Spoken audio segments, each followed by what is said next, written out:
नमस्कार, lead India के इस सेशन सवाल आपके जवाब हमारे में आपका बहुत बहुत स्वागत है। मैं हूं डॉक्टर तरुणा एस गौड़। आपके बहुत सारे सवाल हैं लीड इंडिया की सर्विसेज से जुड़े हुए, लीगल से जुड़े हुए और बहुत सारी मैरिज से जुड़े हुए क्वेश्चंस हैं। उन सब सवालों को लेकर मैं आज फिर से हाजिर हूं और उन सब का जवाब देने के लिए हमारे साथ मौजूद है एडवोकेट सुभाष सिंह। बहुत बहुत स्वागत है सर आपका। Welcome to the studio. आप जो है आज जो सर्विसेज हैं लीला की जुड़ी हुई, उनसे दर्शक बहुत सारे क्वेश्चन पूछ रहे हैं, तो कमेंट्स से मैंने बहुत सारे फिल्टर किए हैं जो एक सी नेचर के क्वेश्चन है। सबसे पहले हम इंटर रिलीजन के ऊपर बात कर लेते हैं। इस समय आप देख ही रहे हैं किस तरह का धार्मिक उन्माद वाला माहौल है, तो लोगों ने जानना चाहा है कि क्या इंटर रिलीजन मैरिज करना अभी सेफ है क्या? देखिए, इंटर रिलीजन मैरिज करना बिल्कुल सेफ है। हालांकि ये भी हकीकत है कि इंटर रिलीजन को लेकर के, मतलब रिलीजन कन्वर्जन को लेकर के कई राज्यों ने अपने अपने कानून बना रखे हैं। तो क्या हो रहा है कि उसमें ये है कि कन्वर्जन के लिए नियम बना दिए गए हैं कि अगर आप धर्म परिवर्तन करते हैं तो आपको पहले डीएम को इन्फॉर्मेशन देना होगा, फिर उनके अलाउ करने के बाद 60 दिन के बाद आप कन्वर्जन करेंगे। हालांकि यह भी सच है कि इलाहाबाद हाई कोर्ट ने ऐसे कई मामलों में अपने फैसले दिए हैं और उसने कहा है कि अगर कोई व्यक्ति इंटर रिलीजन है, उसने अपनी मर्जी से कन्वर्जन किया है, तो वो कन्वर्जन मान्य है और शादी कर सकते हैं, शादी को रजिस्टर्ड भी करा सकते हैं।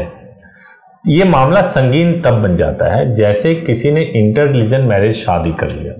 शादी करने के बाद से लड़की अगर स्टैंड करती है अपनी बातों पे, तब तो कुछ नहीं होता है। जब कोई पुलिस के पास जाता है, जैसे मान लीजिए कि शादी तो हो गई लड़का और लड़की की, शादी होने के बाद से लड़की चली गई पुलिस के पास में और उसने कहा कि एक उस समुदाय का व्यक्ति, खास समुदाय का व्यक्ति, उसने मुझे बहलाया, फुसलाया, मेरे साथ रेप किया और नाम छुपाया, ऐसे आरोप लगा दे, तब वो बन जाता है लव जिहाद और ये सब चीज, है ना।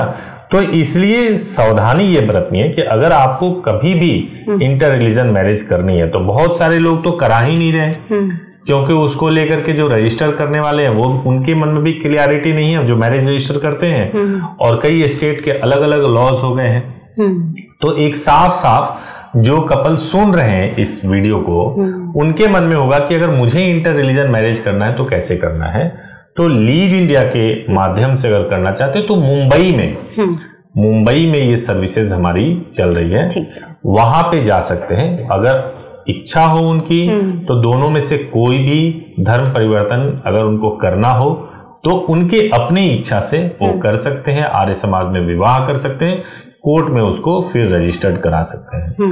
तो ये उनके पास रास्ता है। लेकिन एक चीज जरूर ध्यान रखें कि अगर पार्टनर ने, खासतौर से लड़की ने अगर ये आरोप लगा दिया कि उसके साथ जोर जबरदस्ती करके शादी की गई है, तो उसमें लड़के की लाइफ बर्बाद ही होनी है। तो जबरदस्ती या कुछ भी छिपा के या धोखे से लड़की से हरगिज शादी ना करें, खास तौर से जब इंटर रिलीजन। तो वो तो एक तरीके से क्राइम ही हो गया, तो उसकी तो बात ही नहीं। जहां पे कपल म्यूचुअली, अगर मान लीजिए कि नॉर्मल सिनेरियो में होता कि अगर दोनों ही एक धर्म के होते और उस केस में लड़की अगर आरोप लगा रही होती तो लव जिहाद नहीं माना जाता, थोड़ा कम मुश्किल होता, लव जिहाद नहीं माना जाता। उस केस में माना जाता एक मैट्रिमोनियल डिस्प्यूट, वैवाहिक डिस्प्यूट माना जाता, ठीक है। लेकिन इस मामले में माना जाता है लव जिहाद, यानी कि जबरदस्ती आपने धर्म परिवर्तन कराया है, तो संगीन मामला, तो ये संगीन बन जाता है। और अगर दोनों कपल एकदम राजी हैं, दोनों में फेथ है, तो फिर वो शादी। मैंने ऐसे कई कपल्स को देखे हैं जिनके मैरिजेज हुए हैं, इंटर रिलीजन मैरिजेज हुए, मुंबई से हुए हैं,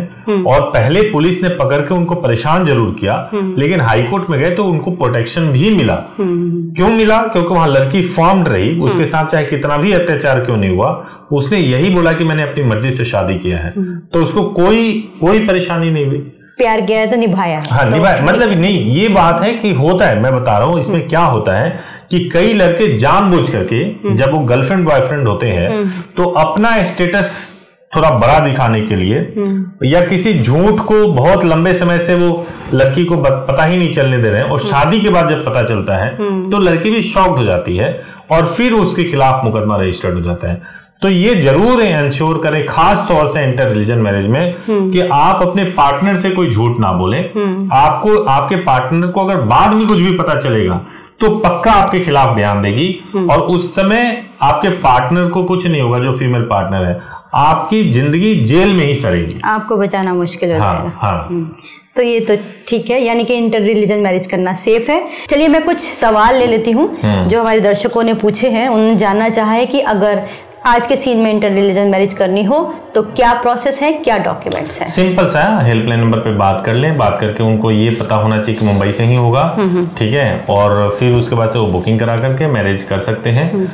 और स्पेशल मैरिज एक्ट में करना हो अगर उन्हें, तो वो जहाँ रहते हैं वहां पे किसी भी एडवोकेट से मिल लें, वो उनको स्पेशल मैरिज एक्ट में करा सकते हैं, लेकिन उसमें फैमिली की विटनेस जरूरी है। अच्छा, अगर वो अपने लोकल में करेंगे तो फैमिली विटनेस होनी चाहिए। हाँ, तब भी हो सकता है। तो फिर तो कैसे पॉसिबल होगा जब तो ये समस्या है, तो वो देख लें, यानी कि अगर मान लीजिए दोनों फैमिली रेडी है तब भी कर सकते हैं उसमें।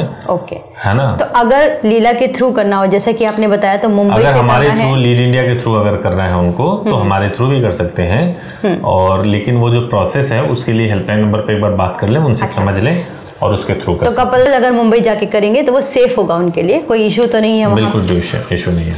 ठीक है, इसके अलावा और भी कुछ जुड़े हुए सवाल हैं जो लोगों ने जानने चाहे हैं। जैसे सविता जी ने सवाल किया है कि क्या कोई पावरफुल व्यक्ति या मिनिस्टर जो अगर उन्होंने कोर्ट मैरिज कर ली है तो उसको तोड़वा सकता है क्या? कोई भी पावरफुल व्यक्ति एबव द लॉ तो नहीं होता, चाहे वो इंटर रिलीजन मैरिज ही हो, कोई भी मैरिज हो, एबव द लॉ नहीं होता। जब तक कपल में से कोई भी एक दूसरे के खिलाफ नहीं बोलेंगे तब तक उनका कोई कुछ नहीं कर सकता। कंडीशन ये है कि उनकी शादी प्रॉपर तरीके से की गई हो।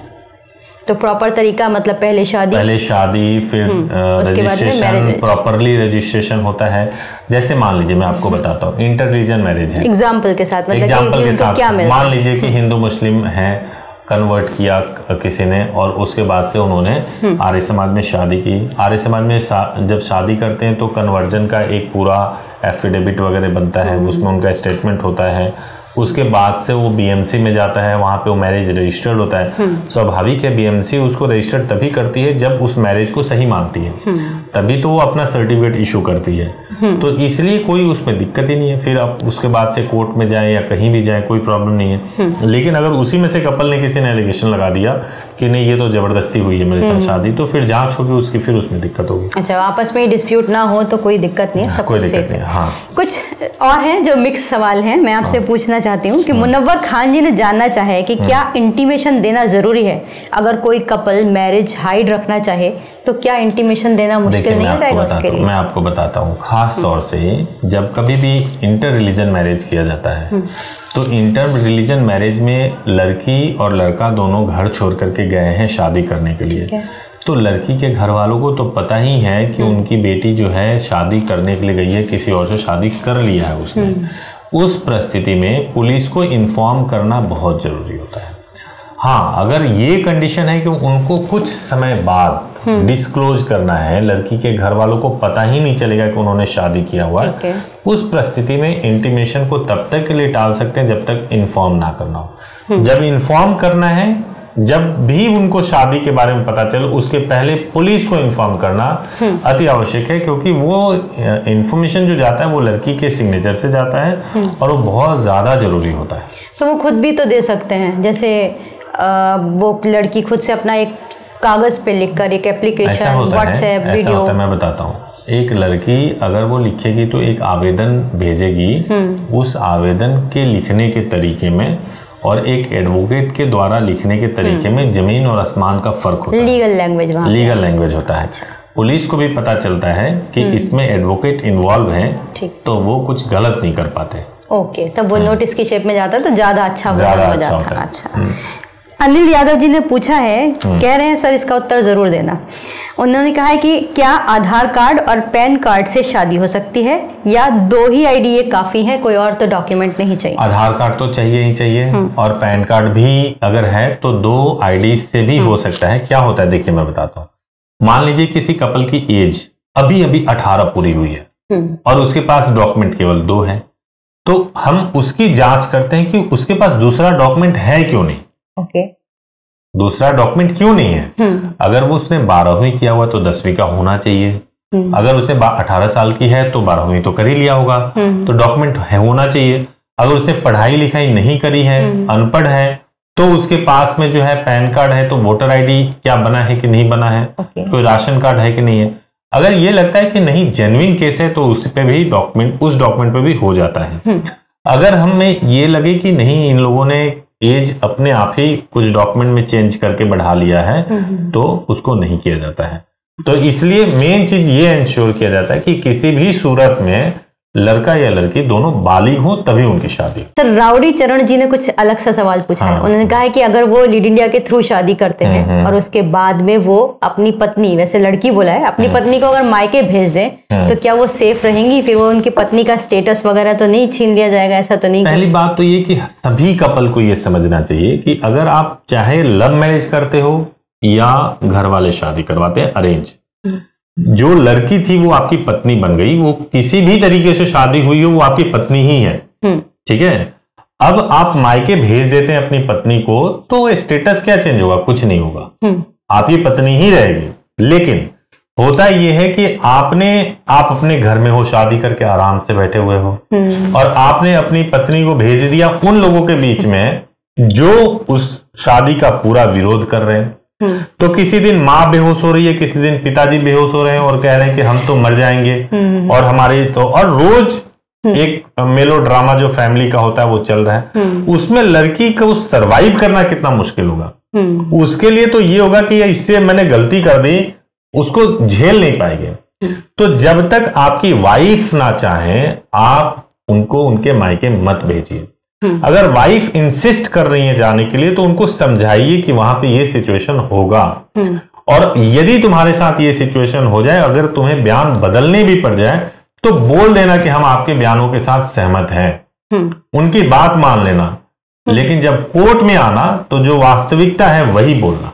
अच्छा, ये तो अच्छा है ना, आइडिया दे रहे हैं आप। हाँ बिल्कुल। तो इसलिए क्योंकि मैं इस बात के पक्ष में हूं कि आपने एक लड़की जो घर से पहले निकल के शादी करती है, फिर आप उसको उसके घर में भेज देते हो टॉर्चर झेलने के लिए, अगर उसकी इच्छा के विरुद्ध भेज रहे हैं तो ये बिल्कुल गलत है। मतलब ये भी हो सकता है कि वो जस्ट मिलने के लिए गए हों, कुछ समय के लिए गए हों, इस तरह का अगर सीन बनता है तो वो किसी भी प्रकार के सीन में जाएंगे तो ये हालात पैदा होंगे।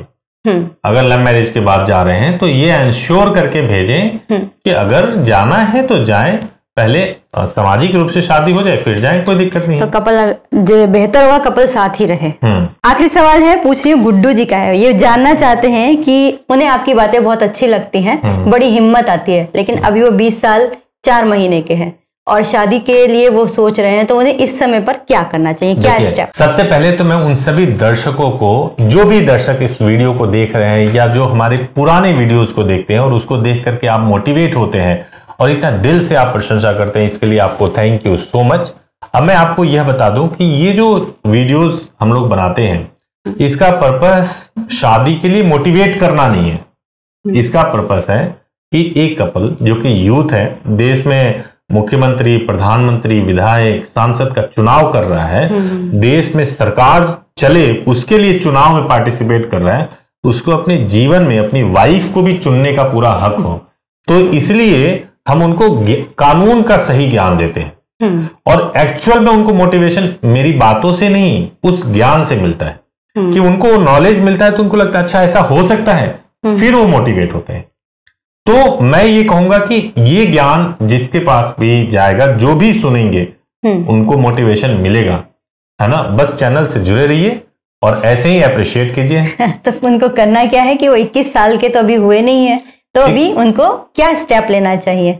उनको 6 महीने और इंतजार करना चाहिए। और इस बीच में अगर कोई भी सिचुएशन बनती है तो अगर उनकी पार्टनर को उनके घर वाले जबरदस्ती शादी उनकी इच्छा के विरुद्ध करा रहे हो तो बोलना ये चाहिए कि हम जहां शादी करवाओगे वहां कर लेंगे। अच्छा, मतलब सही वक्त का इंतजार करें। सही वक्त का इंतजार करें, ठीक है। आप कॉन्फिडेंस में लीजिए अपने फैमिली मेंबर्स को, लड़की के फैमिली मेंबर्स लड़की खुद ले और जैसे एज पूरा हो जाए फिर शादी करें। और तब तक कोशिश करें कि अपने पैरों पे खड़े हो जाए। फिनेंशियली भी मजबूत होना बहुत जरूरी है ताकि ठीक तरीके से शादी को चला भी सके। सबसे बड़ी बात तो यही है कि कानून को समझें, अपने आप इस्टेब्लिश हो, तब आप बिल्कुल ये सब काम कर सकते हैं, चाहे अंतर धार्मिक शादी हो। सर, आपने इन सब पे इतना खुलकर बोला, अपने दर्शकों से जिस तरह बात की, बहुत ही अच्छा लगा होगा उन्हें, उम्मीद करते हैं। आपको बहुत बहुत धन्यवाद। Thank you so much. Thank you so much madam, thank you so much.